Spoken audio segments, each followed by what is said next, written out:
تمضي بنا الأعمار ومصيرنا القبور، الحفرة من نار أم روضة من نور. رباه يا رباه، رباه يا رباه. آج کا سبق ہے معجزہ۔ معجزہ کس کو کہتے ہیں یہ بات بھی جاننا ضروری ہے۔ معجزہ بعض ایسے کام کو کہتے ہیں جن کو عام لوگ کرنے پر قادر نہیں، وہ خلاف عادت اور مشکل ہوتے ہیں۔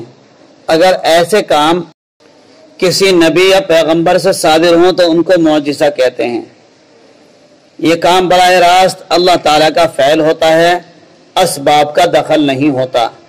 دنیا کے اندر کوئی بھی چیز بغیر سبب کے وجود میں نہیں آتی۔ اولاد بغیر ماں باپ کے وجود میں نہیں آئے گی، اسی طریقے سے دھواں بغیر آگ کے وجود میں نہیں آئے گا، دھوپ بغیر سورج کے نکلے وجود میں نہیں آئے گی، روشنی بغیر چاند کے نکلے وجود میں نہیں آئے گی۔ کمرے میں اندھیرا ہو، جب تک سوئچ آن نہیں کریں گے، لائٹ نہیں جلائیں گے تو لائٹ نہیں جلے گی۔ تو یہ اسباب ہیں ان چیزوں کو وجود میں لانے کے لیے۔ لیکن معجزہ اس کے برعکس ہے۔ معجزہ کے لیے کسی وجود کی ضرورت نہیں ہے، بس صرف اللہ تعالیٰ کا فعل ہوتا ہے۔ اللہ تعالیٰ اس لیے ظاہر کرتے ہیں یہ معجزہ تاکہ امت نبی کی نبوت کو ماننے میں کسی طرح کا انکار نہ کر سکے۔ پھر دوبارہ سنیں، معجزہ کس کو کہتے ہیں؟ آسان الفاظ میں اللہ تعالیٰ اپنے پیغمبروں سے کبھی ایسے خلاف عادات باتیں ظاہر کرا دیتا ہے جن کے کرنے سے دنیا کے اور لوگ عاجز ہوتے ہیں، تاکہ لوگ ایسی باتوں کو دیکھ کر سمجھ لیں کہ یہ خدا کے بھیجے ہوئے ہیں۔ ایسی باتوں کو معجزہ کہا جاتا ہے۔ معجزہ بہت سارے معجزے پیغمبروں نے دکھائی ہیں۔ پیغمبروں نے خدا کے حکم سے اتنے معجزے دکھائے ہیں جن کی شمار نہیں کیا جا سکتا۔ البتہ کچھ لوگوں نے معجزے کے نام سے کتابیں لکھی، لیکن ان میں سے چند مشہور معجزے ہیں۔ جیسے حضرت موسیٰ علیہ السلام کا ایک معجزہ تھا عصا ہاتھ میں رکھنے کی، لکڑی کو کہتے ہیں۔ سانپ کی شکل بن گیا، جب زمین پر چھوڑا تو سانپ کی شکل بن گیا، اور جادوگروں کے جادو کے سانپوں کو نگل گیا تھا۔ حضرت موسیٰ کا اور جادوگروں کا مقابلہ ہوا۔ حضرت موسیٰ کے ہاتھ میں لاٹھی تھی، جب لاٹھی کو زمین پر ڈالا تو لاٹھی ہی سانپ بن گئی، اور جو جادوگروں نے سانپ بنائے تھے اپنی رسیوں کے، ان کے سارے سانپ کو نگل گئی۔ حضرت موسیٰ نے پھر ہاتھ لگایا تو پھر لاٹھی بن گئی۔ حضرت موسیٰ علیہ السلام کے ہاتھ میں خدا تعالیٰ ایسی چمک پیدا کر دیتا تھا کہ اس کی روشنی آفتاب کی روشنی پر غالب ہو جاتی تھی۔ جو سورج کی روشنی ہوتی ہے اس کی کوئی روشنی نہیں، ہاتھ بغل میں دبایا رکھا اور پھر باہر نکالا تو بالکل چمکدار، سورج سے بھی زیادہ تیز روشن۔ اللہ تعالیٰ نے حضرت موسیٰ علیہ السلام کے لیے دریائے نیل کے درمیان خشک راستے بنا دیے تھے، وہ بھی 12 راستے۔ لاٹھی ماری دریا پر تو کتنے راستے بنے؟ 12 راستے، اور وہ ماں اپنے ساتھیوں کے ان راستوں سے دریا پار کر گئے۔ جب فرعون کا لشکر ان راستوں میں گزر جانے کے ارادے سے بیچ دریا میں پہنچا تو پانی مل گیا اور فرعون اپنے لشکر کے ساتھ ڈوب گیا۔ حضرت عیسیٰ علیہ السلام خدا تعالیٰ کے حکم سے مردوں کو زندہ کر دیتے تھے، مادر زاد اندھوں کو بینائی دیتے تھے، کوڑیوں کو اچھا کر دیتے تھے، مٹی کی چڑیا بنا کر انہیں زندہ کر کے اڑا دیا کرتے تھے۔ پھونک ماری مٹی کی چڑیا بنائی، جیسے بچے کھیلتے ہیں تو پھونک ماری بولنی شروع کر دیا کرتی تھی۔ یہ اللہ تعالیٰ نے معجزہ دیا تھا۔ ہمارے پیارے محبوب صلی اللہ علیہ وسلم کا بڑا معجزہ قرآن مجید ہے۔ یہ سب سے بڑا معجزہ ہے۔ تقریباً 1450 سال ہونے والے ہیں، اتنا بڑا عرصہ گزر گیا، یعنی 1441 سال 42 سال 1441 سال پورے گزر گئے، 42 سال مکمل ہونے والے ہیں۔ لیکن آج تک عربی زبان کے بڑے بڑے عالم فاضل باوجود اپنی کوشش ختم کر ڈالنے کے بھی قرآن مجید کی چھوٹی سے چھوٹی صورت کے مثل بھی نہیں بنا سکے، اور نہ قیامت تک بنا سکیں گے۔ کچھ لوگوں نے آیت بنانے کی کوشش کری تھی کہ ہم بھی بنا کر پیش کریں، تو بنایا انہوں نے الفیل ملفیل،